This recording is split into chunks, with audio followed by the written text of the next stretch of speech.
So the I think this is film theory, right? It's not game theory.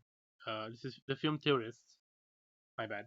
Made a video about Ben 10, and I thought, I mean, I don't know if I'm gonna post this anywhere, but at least I should record myself watching it so I know what they say in it. Maybe I put it on, depending on what type of video this is, I might put it on either one of my channels and see what's going on and respond to it. If it's more based in how strong Ben 10 is or how strong the Omnitrix is, I'm gonna put it on my power scaling type channel. And then if it's more about like the story and stuff, I'm gonna put it on the other channel that's more about, reviews or whatever. So I mean, you're gonna know based on where this is, which one I choose. But anyway, let's just see what they say, what they do. Omnitrix is destroying Ben 10. If you dig into the lore of this series and actually This look at the science of this is already such a funny, like, this is a Mr. Beast ass intro. The Omnitrix is destroying Ben 10.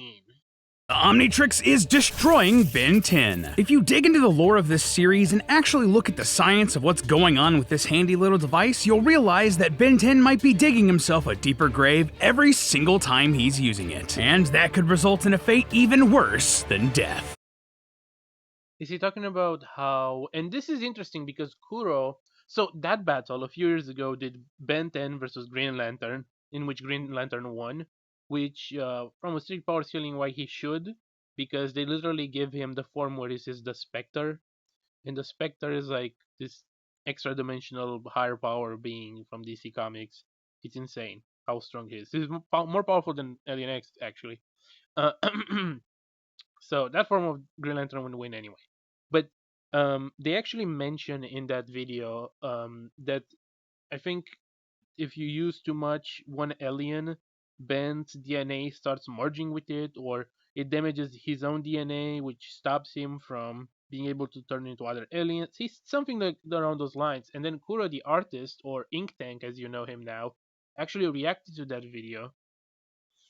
And in that video, he was like, "Where did you get that from? Where did you get that information from? I'm from the Ben 10 fandom, and I never remember that being a thing."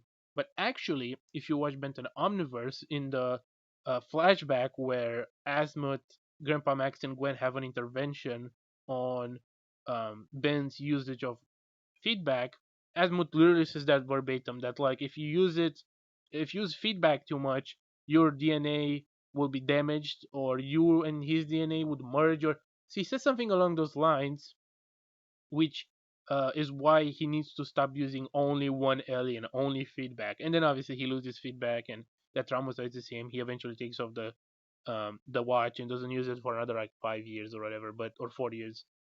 But yeah, that's interesting. That's interesting that like Kuro didn't remember that or didn't know that, and he said that battle is wrong for it. Actually, they were right. So I'm wondering if this is what they're talking about. Like, it's destroying him, as in the more he uses it, the more it damages his DNA or something.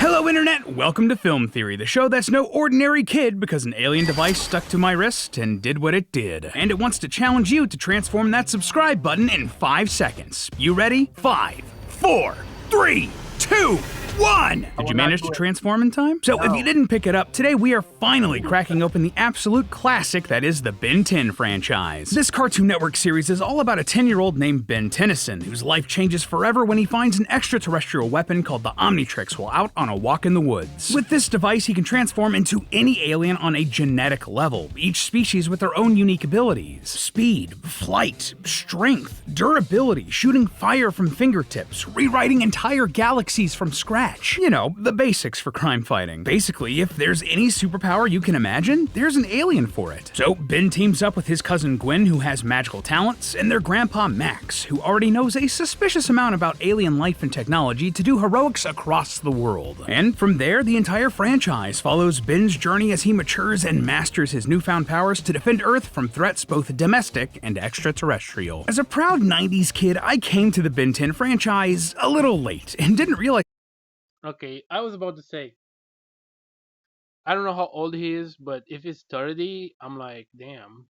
But actually, no, if you are 30, it kind of makes sense that you watched it because, like, you're probably like 10 when this came out. When Ben 10 came out, I was like, I don't know, 5, maybe, not even 5. I don't, whatever. But I watched it at the very least. I know it was on TV around like 2008, 2009 for sure. And then Alien Force came out around the same time for sure. So I watched Ben 10 and then Alien Force and then Ultimate Alien and then Omniverse. Um, After Alien Force, I think I watched all of them in, as they aired. But Ben 10, the original one, obviously, I watched it. I started watching it after it came out because it was, but it was still on TV. Whatever, you get it. I like how this is the reboot, Diamond Head. Which, by the way, yes, I've seen some of the reboot. I didn't see all of it. I've seen a lot of the important episodes, and actually the episodes that are like important and stuff, they're not that bad. I mean, they're not amazing, but like I never thought of Ben 10 as a well written, like amazingly written show like Avatar or something like Full Metal Alchemist or I don't know, Arcane, whatever. Ben 10 has never been that. It's more about like the concept of the aliens that's interesting. Just how powerful a series it was. Seriously, I was shocked by the sheer amount of content that's been produced by this concept. 5 whole TV shows, 5 movies, a bunch of TV specials, crossovers, video games. I actually didn't know this, but Ben 10 is one of the highest earning media franchises in history, with billions in revenue. It's standing shoulder to shoulder with titans like Pirates of the Caribbean and The Muppets, and it's ahead of the likes of Superman, Shrek, and Sonic the Hedgehog. Ben 10 is flourishing, and it's one of those rare franchises that grew up with its audience. Seriously, some of the jokes made in later series are just like so out of pocket. Look, Gwen, you have to treat a car like you treat a woman. Go on. No, I sense I've made a mistake of some kind. While other parts leaned into some gnarly looking sequences that were basically body horror. Absolutely brutal, and I am here for it. But best of all, with so many episodes across so many series, you know that there's a ton of lore to dive into here and theorize about. And right off the bat, there's one thing in this series that really caught my attention. The device that this whole franchise was built on, the Omnitrix. Okay, not to be a hater, and oh my god, we're 2 minutes in. I'm pausing. I feel like I'm pausing way too much, but also not enough at the same time. Um, I'm going to bet, and I'm not trying to be a hater, but I'm betting right now that this guy specifically has not actually watched the series. It's more that he probably just reads from a script from some other guy who wrote it, and that guy might have watched the series. But I don't know. I don't trust big YouTubers to actually be into the things they're talking about unless it's like a specific, like a speciality of them, right? So like a archaeology YouTuber being into archaeology and knowing about archaeology, I could believe that. But when you're a guy that makes theories about different media, I just don't think I believe you could consume something as large and as much as Ben 10 in a way that like you can also absorb all the information in a amount of time that wouldn't just make you lose money, right? Like, has this guy watched the whole series? It has like what 200-300 episodes total or something.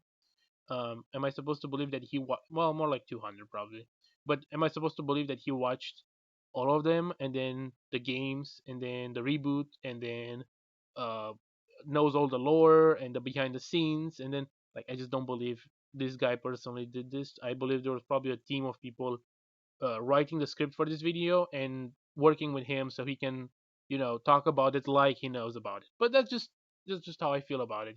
I mean, even MadPat, late in his career, right, he wasn't writing his videos anymore.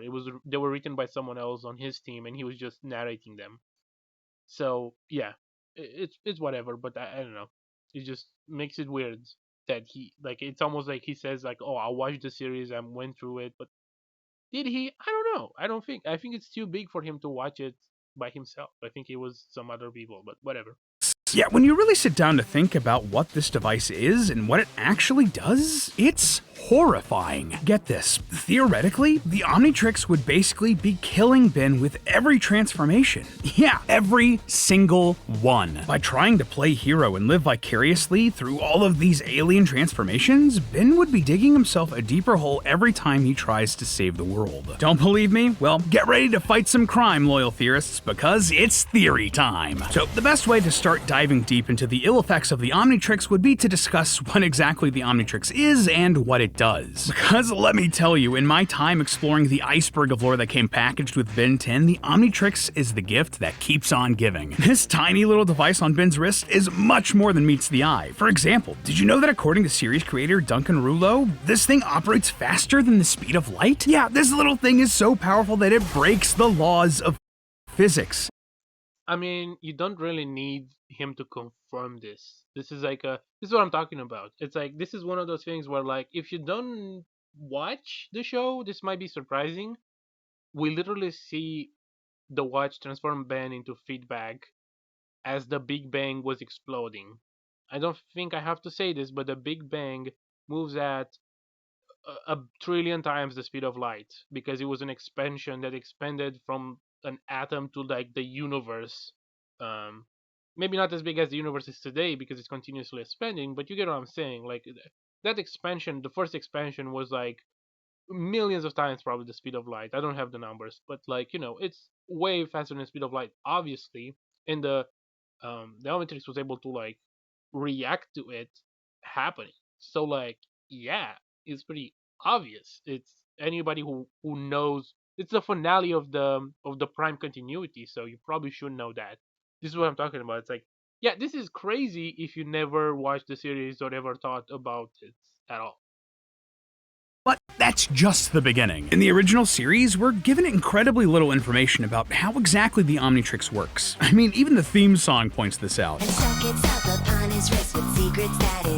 Alright then, Omnitrix, keep your secrets. But despite this, we can learn a lot given what we see in the show. For example, there's both a timeout feature and a cooldown period between transformations, so its power is heavily restricted, at least to start out with, and no matter what Ben tries, it won't come off. Though Ben starts out with a roster of just 10 aliens he can transform into, Ben 10, I see what you did there. There are over 1 million inside. Who knows how many more alien hero dudes are inside this thing? It's also not the most durable or accurate device, considering that Ben tried to jailbreak it with a screwdriver, yeah, just like a normal screwdriver, and it's glitchy and known to have a mind of its own. Yeah, usually when Ben finds himself between a shock rock and a hard place, you can bet it's the Omnitrix doing something weird. But when it comes to figuring out how exactly this thing works, the series' big bad evil guy and Ben's arch nemesis Vilgax is the first to provide us any useful details. How? Well, because when he first meets Ben, Vilgax is disappointed and surprised that Ben already has the device, for a very specific reason. Yes, the Omnitrix is already merged with your own DNA. Wait, hello? What? Yeah, in case you missed that, the Omnitrix merged with Ben's DNA, and that's a huge deal. Later in that same episode, we see a scan of Ben, and the Omnitrix has completely affected Ben's entire body. From the double helix of his DNA to his tippy toes, not just the wrist that the Omnitrix latched onto. It's literally become a part of him, in a way that seems pretty sus, like some sort of parasitic organism stuck to Ben. And I mean, come on, the visual similarities to classic alien symbiotic parasites can't really be ignored, right? The Omnitrix moves on its own. It liquefies into an amorphous goo that jumps on him, latches onto his arm, and won't let go. It also literally changes Ben's biology enough to do impossible things to protect itself and its host. Like there's an episode of Ben 10 Alien Force called Single-Handed, where the villain of the week actually chops off Ben's hand. But don't you worry, both Ben and his hand are totally fine. Nah, Loki calling him villain of the week is it's kind of funny. Like, what do you mean villain of the? You know he has a name, right? Villain of the week. That's right. In fact, he can still feel it and move it, and so he does, blindly fighting back. That takes the form of just kind of, like punching the air a bit, but hey, at least he's trying. And what's more, that same episode shows that the Omnitrix has a will to survive even without Ben controlling it. It fully takes over his hand's motor functions to make decisions of its own, going into stealth mode, spotting potential danger, running for its life, climbing a tree to escape danger, and even tracking down help. On top of that, for the first couple of seasons, we're straight up led to believe that it can't be removed at all. Ever. And when it does come off, it's literally peeled off of Ben's wrist in one of the most horrific ways imaginable. And here I have to remind us all that this is a kid's show. Like, dang. Overall, this is just a weird device. I hate the "this is a kid show" thing because it's like, yeah. First of all, that's not that crazy. Like that scene, like it looks a little gruesome, but like compared to like even Goosebumps or something, like it's compared to horror kids, like Courage the Cowardly Dog. Is this that bad? Not really.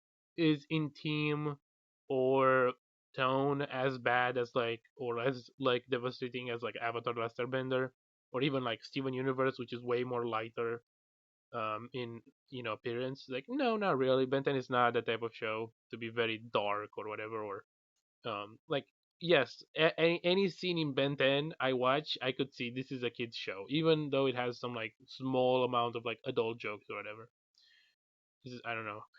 I hate this. Like, is this a kids show? Yeah, it's a kids show. Like Clone Wars is a kids show. They killed clones in that one. They killed like actual people basically, and it was on Cartoon Network. Ben 10 is not that crazy of a concept. I don't think.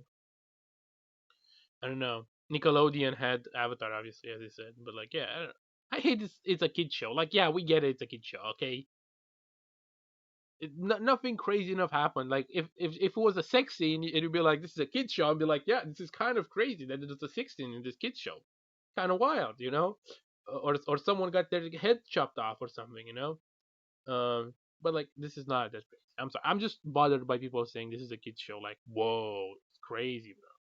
That does strange things. But here's the thing. At this point, when it's like taken off of Ben's wrist, Ben could walk away. It's off. He's free. But he doesn't. Instead, after the battle and the episode is over, Ben jumps at the opportunity to slap it right back on where he feels it belongs. Was this just an excuse to have some drama in an episode and extend a franchise that's been very successful for Cartoon Network? I mean, yes. But on top of that, we're just a couple seasons into this show, and the Omnitrix is already more than just a cool toy or a tool. It's a part of Ben's identity, enough so that he can't wait to continue his dangerous antics.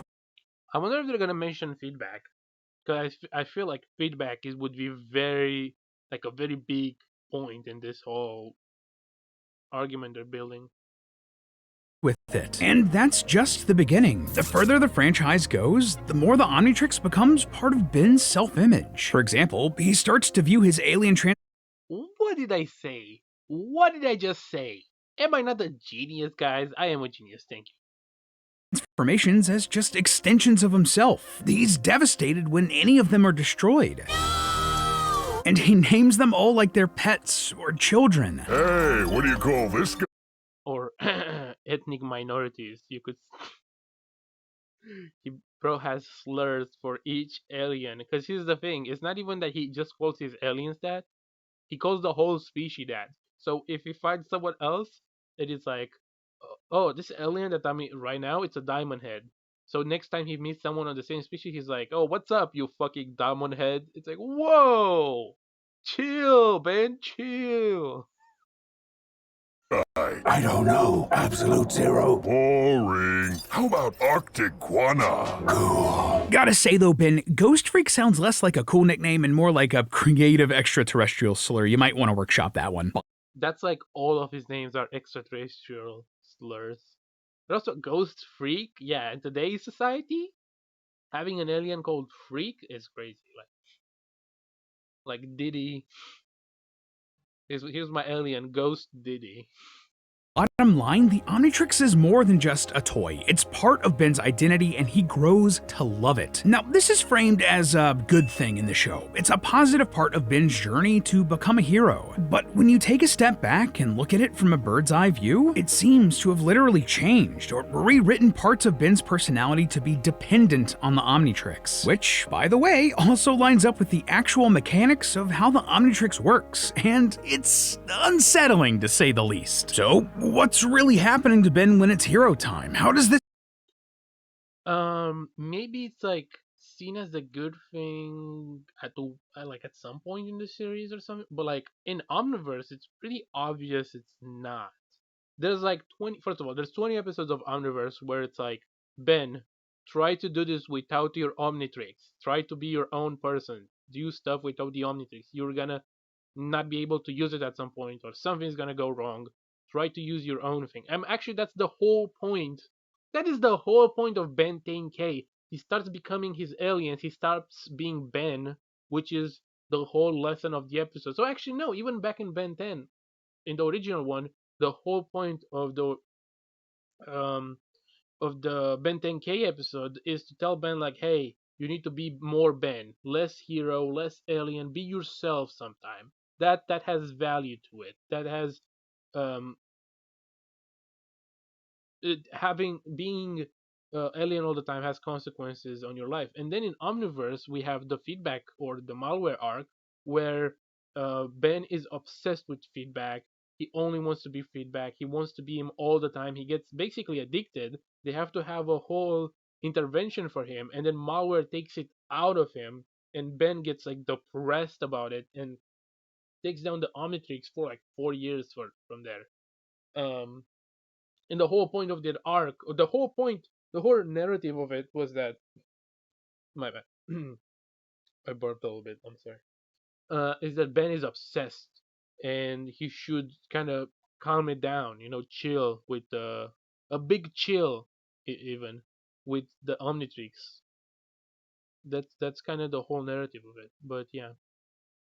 Um, So I feel like you're kind of like, you're right that like people take it as like, whoa, being an alien is awesome, and if I had an Omnitrix, I would be alien all the time. That's what kids might take away from watching it because it's super cool. Same way like Naruto, right? In Naruto, you have ninjas, and what does it mean to be a ninja? But like the whole story is kind of a critique of the current ninja system that there is in Naruto, and how to try to stop doing all these wars and child soldier and etc. But because it's cool, people take away from it just that it's cool. So in Boruto, when they're like, actually, we're not gonna have children be as harsh anymore, and we're gonna have them have a childhood, and they don't have to kill each other or their parents or whatever. People watch that and they're like, this is BS. I want them to be like traumatized and stuff like that. But like the whole point of Naruto is that Naruto is trying to build um a future for children that don't go like his childhood or Gaara's childhood or Sasuke's childhood. So people kind of miss the whole point of a story because things are cool, and they would rather have stuff that's cool than stuff that's like well written. It's like the do you got any good writing? We have we have hype moments and aura. My God. That's exactly it. Not defending Boruto, by the way. I don't think it's well written, but I think conceptually, I don't mind characters in Boruto being uh, not having to go through wars like the characters in Naruto did, because that's the whole point of Naruto. You know, you're basically invalidating the whole series of Naruto by pretending that you care and pretending you care about it by saying like, well, no, actually, all the children should be traumatized and abandoned and whatever. Same with Ben 10. Yeah, it's cool. Having Omnitrix would be cool, but the story keeps telling Ben that like, hey, calm it down. You don't want to be an alien the whole time. You don't want to be. You want to be yourself as well. That theme comes back and back again. Don't rely on the Omnitrix. Don't, etc. etc. actually work? Well, believe it or not, but the best insight we get into the logistics of the Omnitrix here comes from the scripts of the show. In the script for an episode of Ultimate Alien, we're told that the Omnitrix functions by releasing an Omnitrix pill into Ben's blood stream. The pill then initiates a mutation process which literally merges the selected alien DNA with Ben's human DNA. This more or less lines up with all of the campy, overly expositional transition sequences we see in the actual show. But hey, get this, because of this, we can figure out pretty much how and why the Omnitrix has a timeout. Some of those scripts were not the finished product, and even then, the scripts don't necessarily mean anything to the actual show. Like, you can have something in a script, but because if it doesn't appear in the show, it probably means it's not canon. It was just there, as a thought or an idea or something. There's a reason it's not in the actual show. But maybe it is true. Maybe it is putting pills or whatever. But it's also very possible that it's not.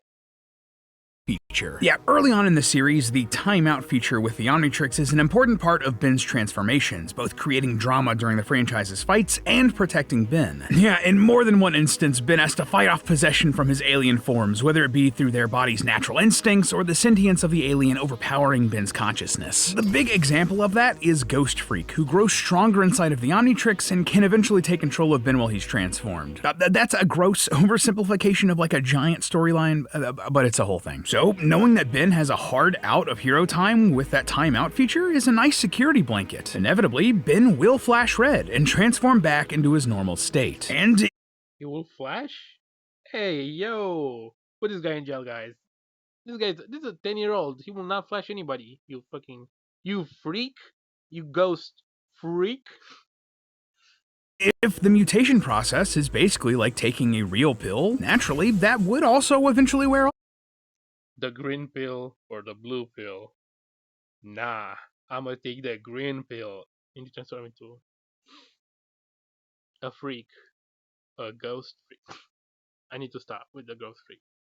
Like when you have a headache in real life and you take a painkiller like Tylenol, the pill's dissolved in your stomach, absorbed, and then makes its way into your bloodstream. This is also why these sorts of pills eventually wear off. Like, this is a very, very simplified explanation, but organs like the liver and kidney eventually clean it out of your bloodstream and out of your system. If the Omnitrix pill works anything like Earth medicine and is absorbed into the bloodstream, which eventually clears it out, all of a sudden, the Omnitrix's timeout features make a lot of sense. It serves as a heads up that Ben is out of time, that the Omnitrix pill is working its way out of his system, and that he's going to revert to his natural state. Now that all sounds well and good, but, well, all of a sudden, this should become a big problem for Ben here because the Omnitrix also has something called the Master Control Function. This is pretty much exactly what it sounds like. Unlocking the Master Control Function means that Ben can transform into any alien he imagines with only a single thought. He has open access to all 1,900,000 and something catalog species, and as long as the power reserve isn't being exhausted faster than the Omnitrix can recharge itself, he can stay transformed for however long he wants. Yeah, this is basically like taking the training wheels off a bike. A bike that's faster than the speed of light. I'm still not over that. So Ben can now control when... What do you mean we're not over that?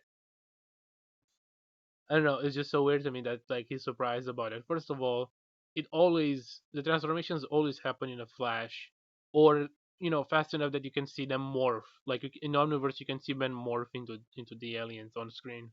But also, again, Ben transformed into feedback. Well, he didn't press on the button, or if he didn't do it himself, the Omnitrix transformed Ben into feedback while the Big Bang was expanding.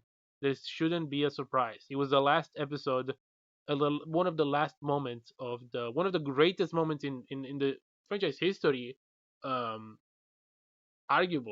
and it was like one of the last moments of the Prime continuity. What and how long he transforms. Presumably he's sort of overridden the Omnitrix pills and is getting more into his system. Shouldn't that be a good thing? Well, it would be, except for one thing. The longer Ben is transformed, the worse that would be for him. And we know that thanks to a source that hits really close to home for me, trivia. See, back in the day, Cartoon Network would occasionally run marathons of their shows. During these, little bits of trivia would pop up on the screen, giving viewers a bit more insight into the shows and their universes. Ben 10 had a ton of these, series, but the one that I want to focus on here, one of the bits of trivia for Season 2, Episode 8 reads, the Omnitrix's time limit is to prevent the alien DNA attaching permanently to its host. Yep, you heard that right. Permanently attaching to its host. That means that if Ben were one of these aliens long enough, he'd permanently transform into it. The Omnitrix pill wouldn't work its way out of his system, and his DNA wouldn't be able to turn back. So how then can he be turning back into Ben once he's unlocked the master control function, and his DNA is permanently changed? Well, when Ben is fully in control of his transformations, things look a little bit different. Before, when it wore off like a pill being sweated out of his system, the flash of the transformation was red. But now, after Ben is completely in control, when Ben goes default, the flash is bright green, basically identical to the light created by every other alien transformation we've seen throughout the franchise. What we're seeing here isn't a transformation wearing off, it's a completely different transformation. Ben is permanently an alien here, and an Omnitrix pill is mutating him back into a human. Or a way easier explanation would be, because even if that was true, it wouldn't transform him in himself. It would transform him in the best the species has to offer, which I don't think it's Ben himself. Maybe you would turn him into child Grandpa Max or something. But we even know how he looks like, actually, because of that one episode where he's like young again. But isn't what's like Arkham's razor the simplest explanation? Isn't the simpler explanation that when he usually transforms, um when he usually transforms, he is he transforms into, it's green because it's basically a positive thing. He transforms, it's a positive, not option, but a positive uh input into the Omnitrix, right? He transforms into something, so it's green, and then when it's out of energy or out of charge or whatever, it's red to symbolize that it's out of charge. Here, Ben doesn't have to, charge. It's not lacking energy or anything. It's not a negative transfer. It's not because of a lack of energy or lack of uh, the timer or whatever. This is just a positive thing that he does. Isn't that like easier to think about? Like, every time there's a positive transformation, as in it happens, uh, it happens because you want it to happen, as opposed to happen because it was depleted or whatever.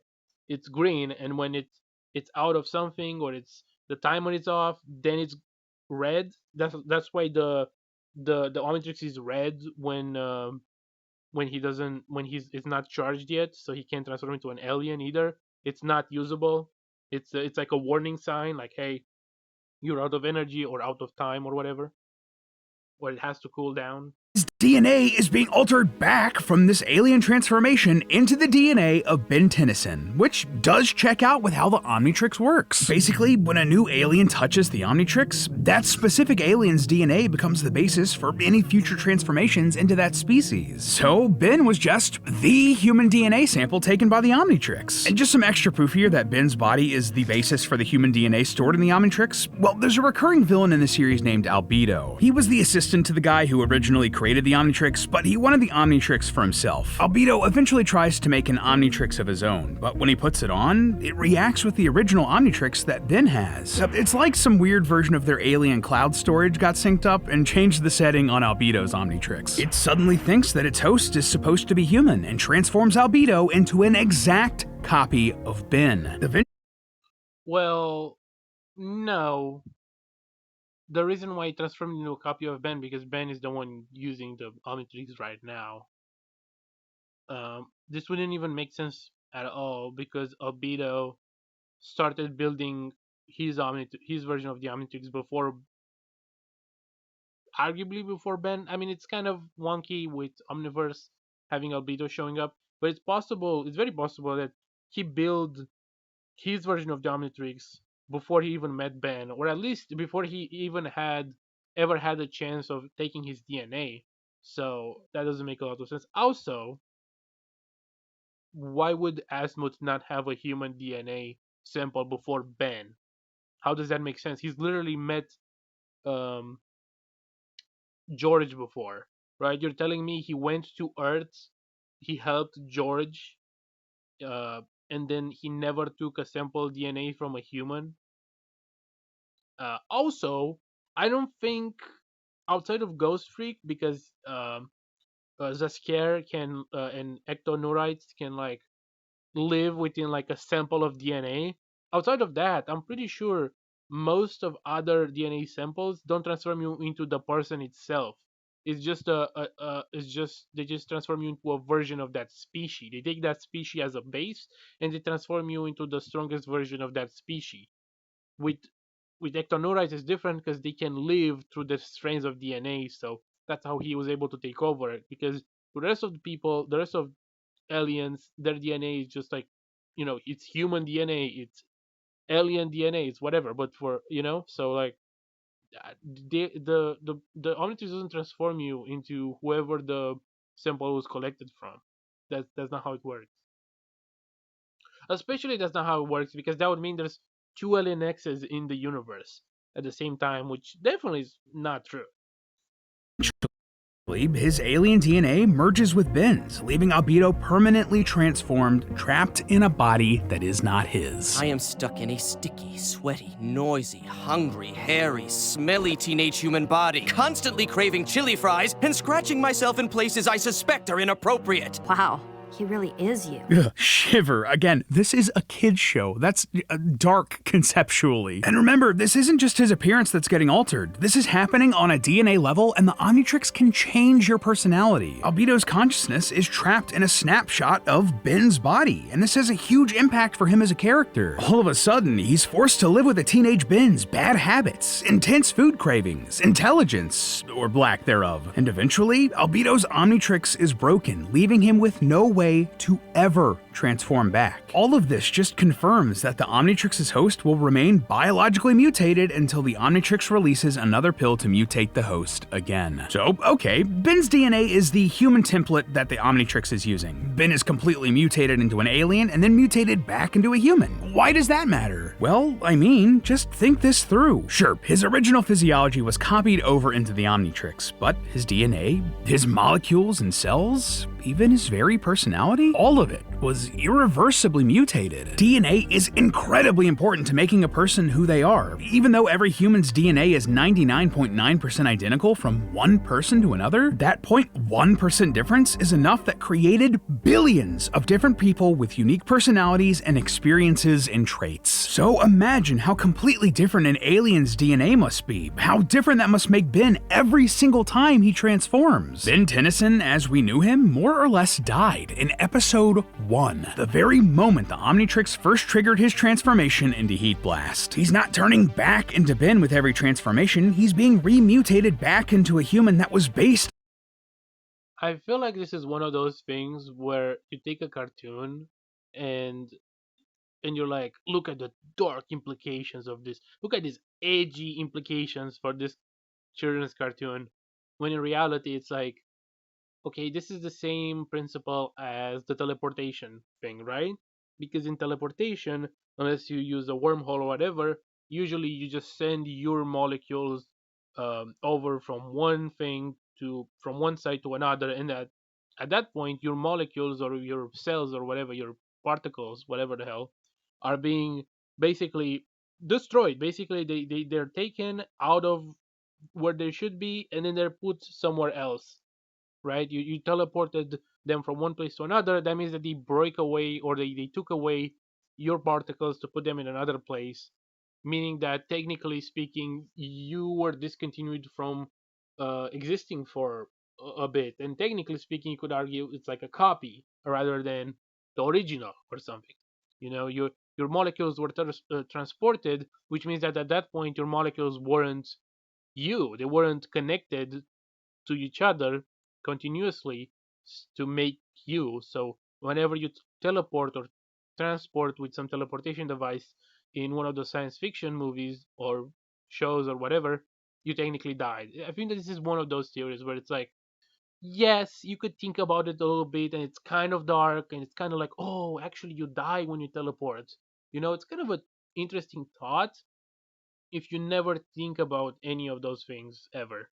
which maybe the general audiences don't. Like it's one of those things where like, hey, Naruto transformed into the nine-tailed fox. Does that mean that Naruto was discontinued as as his existence at one point? Meaning that there was a point where Naruto didn't exist; he was just a nine-tailed fox. Even biologically speaking. Ooh, that's that's crazy. It's like, is it though? Is it that crazy? Like, do we really care? On that original bin, with the firmware of his brain updated to just love the Omnitrix. And the worst part? This might end up destroying Ben entirely in the long run. See, if you watch the whole run of the Ben 10 franchise, you'll notice that the producers did the smart thing and had Ben age with each new series, growing up with the audience who started watching the original show. And there's more than one episode where we meet future versions of Ben, so we know that he will continue to age into adulthood. So, as Ben ages, the Omnitrix is keeping up with him, and given the mechanics of how we know the Omnitrix works that we've laid out here today, that means that it's copying his DNA over and over and over as he ages, rescanning and updating its Ben sample with every recalibration. As the series goes on, Ben is transforming back into a copy of a copy of a copy of a copy of a copy of his original body. And just like a JPEG being saved over and over and over again, eventually, the Ben we know may be completely unrecognizable. You know something? This as a theory is not great. Even if it's true, it's not like, who cares? But I I feel like I'm spitting in the fucking microphone. I feel like as a narrative device, this could work because one of my biggest complaints about the original Ben 10 is that he keeps like every single and everyone who, if you watch this as an adult, if you watch the show as an adult, you realize this. Ben keeps turning back and having to have the same arc every single episode. Like in the original Ben 10, he does something bad, the lesson of the episode is learned, and in the next episode he still does something bad. And he never yeah, he never Jesus really learns anything. But if someone like Alan Moore was to make a Ben 10 comic or a Ben 10 story today, the same way he's turned on, or someone like Grant Morrison or even Neil Gaiman, I know about him. You don't have to tell me, but if one of those kind of writers were to write a story about Ben 10 or and rewrite it with the knowledge we have of the character, I could see them write it in a way where, yes, the reason why Ben doesn't evolve as a character as much, why he keeps regressing and stuff, is because the Omnitrix keeps copying his like previous version of himself. Meaning that every lesson that he learns, he still has the memory of it, but because he's kind of his brain is being copied over and over again, it doesn't evolve as well as someone else's, or like as fast as other people's in a way. Like you could use that as a framing device, as a writing device to explain why he is stagnant as a character a lot of the time, and you can use it to be a tragic thing. Like, dude, this he keeps getting his himself copied over and over again. He's not even his original self anymore. And who would have he been had he been his original self from the beginning? Like that kind of thing. Like you could have made that into like an interesting story if you had a good writer, and explaining as well why his development is keeps repeating over and over again in the original series. Like a pixelated mess of an outdated meme. But hey, that's just a theory. A film theory. And cut. Up next on Film Theory. Well, that video was, I'm not gonna lie, it was a bunch of nothing really. Hopefully they make more videos on Ben 10. Hopefully it does well. So they make more to expand more on their theories, because this one was kind of like weak. Like it doesn't say anything about this. Like it's nothing spooky about it or interesting about it. It doesn't reveal anything that I didn't know. It just kind of added the pill thing in it. But even with that, it doesn't really matter. Like, does it change anything about the story? Even if Ben keeps getting copied of himself, right? Doesn't that mean that his aliens also get copied all the time? Does that mean that it like is there a difference really? Like he makes the distinction at the end. It's like a PNG. It keep the quality of it keeps getting worse. But does it? Does it? Are we arguing that Ben um transforming or not transforming does that? Though hold up again, you could argue that he takes the device off between the malware incident and Alien Force, and in between those in that period of time, Ben um grows as a person and develops a lot, and then he puts the Omnitrix on, and 2 seasons later, he starts being a douche again and starts being childish again. So you could make an argument. You could make it again if someone took this concept and wrote it, as in the Omnitrix. It stunts his development. If anything, it regresses it. It regresses his development, and that's why he keeps having the same arcs and the same lessons over and over again. You could use it in that way, and that would be very good. But yeah, that's about it. I don't know what to say. You could take this and make it in a good story. They probably will never do that though. So as a theory, it's just kind of whatever.